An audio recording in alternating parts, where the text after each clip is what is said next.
ఖమ్మంలో అన్నా క్యాంటీన్ ప్రారంభించి రోజుకు 200 మందికి పైగా ప్రజలకు నాణ్యమైన సన్నబియ్యంతో శుచి రుచితో కూడిన భోజనం పెట్టటం చాలా గొప్ప కార్యక్రమం. అన్నదానాన్ని మించిన గొప్ప కార్యక్రమం ఇంకోట్లేదు. రైతు బిడ్డలుగా పుట్టిన మనందరికీ రైతు విలువ, అన్నం విలువ బాగా తెలుసు. అన్నం పరబ్రహ్మ స్వరూపం అంటారు. పేదవాడి ఆకలి ఎందుకు తీర్చలేం? సంకల్పం ఉంటే అన్నీ సాధ్యమే. పేదవాడి ఆకలి తీర్చలేమా? ఏం చెయ్యాలి? ఎలా? చాలా సింపుల్. మనం మన జీవన ప్రయాణంలో శక్తి మేరకు ఎన్నో దాతృత్వ కార్యక్రమాలు నిర్వహిస్తూ ఉంటాం. పేద పిల్లల చదువు లేదా పేదవారికి వైద్య సహాయం, పేదవారింట్లో పెళ్లి, ఇలా ఎన్నో. అన్నదాన కార్యక్రమం కూడా ఎంత విలువైందో మనందరికీ తెలుసు. ఒక నినాదంతో ముందుకు సాగుదాం.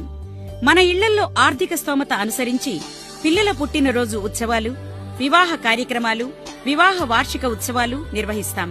ప్రతి శుభకార్యం మరియు జ్ఞాపకార్థం సందర్భంగా అన్న ఎన్టీఆర్ గారి పేరుతో నిర్వహించబడుతున్న అన్నా క్యాంటీన్ అనే ఈ గొప్ప కార్యక్రమానికి చేయూతనిద్దాం. తద్వారా మనకి ఆత్మ సంతృప్తి కలుగుతుంది. మన తెలుగు జాతి గౌరవం ఇనుమడిస్తుంది. చెయ్యాలని ఆసక్తి ఉన్నవారు డైరెక్ట్ గా నల్లమల రంజిత్ గారితో ఫోన్లో మాట్లాడి సహాయం పంపవచ్చు. దాతల పేరుతో ఒకరోజు కార్యక్రమం నిర్వహిస్తారు.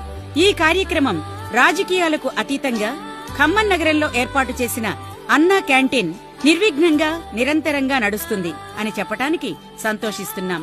మన ఖమ్మం నగరం రాష్ట్రానికి ఆదర్శం కావాలి.